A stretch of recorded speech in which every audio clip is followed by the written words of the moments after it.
हिमाचल बिजली बोर्ड में नहीं समाप्त किए गए पद, खर्च कम करने के लिए कुछ पदों का किया युक्तिकरण, कर्मचारी पेंशनर्स को जारी, बिजली बोर्ड की वित्तीय स्थिति गंभीर, पिछले 2 माह में जारी किए 134 करोड़। हिमाचल प्रदेश राज्य बिजली बोर्ड में कोई भी पद समाप्त नहीं किया गया है।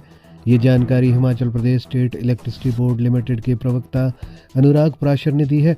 उन्होंने कर्मचारी संगठनों के आरोपों को नकारते हुए कहा है कि बोर्ड केवल स्वतंत्र एजेंसी हिमाचल प्रदेश विद्युत नियामक आयोग के निर्देशों का पालन कर रहा है। उन्होंने बताया कि आयोग ने बिजली बोर्ड से अपने कर्मचारी और पेंशनर्स को मिलने वाली सैलरी और पेंशन का खर्च कम करने को कहा है। Himachal Pradesh state electricity board का ये खर्च पूरे देश में सबसे अधिक 2.5 रुपये प्रति यूनिट है। अनुराग पराशर ने कहा, आयोग बिजली दरें निर्धारित करता है और बार बार बोर्ड की आर्थिक समीक्षा कर अपनी कर्मचारी लागत कम करने के निर्देश दे रहा है, क्योंकि बोर्ड की आर्थिक स्थिति ठीक नहीं है। इसलिए कुछ श्रेणियों के पदों का युक्तिकरण किया जा रहा है, न कि उन्हें समाप्त किया जा रहा है। आवश्यकता पड़ने पर इन पदों पर दोबारा भर्ती की जाएगी। कई पदों की नहीं जरूरत, इसकी जगह भरे जाएंगे टीममेट। प्रवक्ता अनुराग पराशर ने कहा है कि आज बिजली बोर्ड केवल मात्र विद्युत वितरण कंपनी के रूप में काम कर रहा है, जिसका दायित्व प्रदेश के सभी बिजली उपभोक्ताओं को 24 घंटे बिजली आपूर्ति सुनिश्चित करना है। इसके बावजूद बोर्ड के जनरेशन विंग में वर्तमान में 2161 पद है। इनमें जेई के 148 पद, एसडीओ के 102 पद, एग्जीक्यूटिव इंजीनियर के 19 पद, सुपरिटेंडेंट इंजीनियर के 6 पद और चीफ इंजीनियर का 1 पद शामिल है।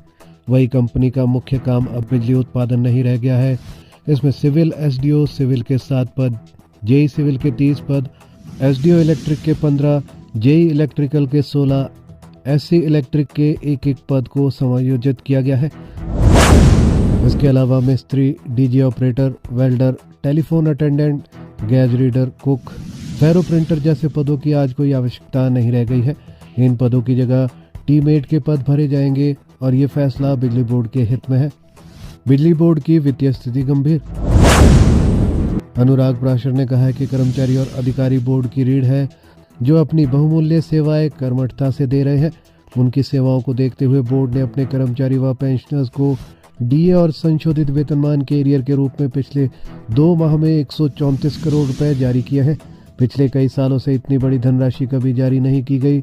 अगर सुधार नहीं किए गए तो बिजली बोर्ड की वित्तीय स्थिति गंभीर हो जाएगी और भविष्य में एरियर देने में भी बोर्ड सक्षम नहीं होगा। ऐसे में सभी निर्णय कर्मचारी हित में लिए जा रहे हैं, जो साथ ही साथ प्रदेश हित में भी है।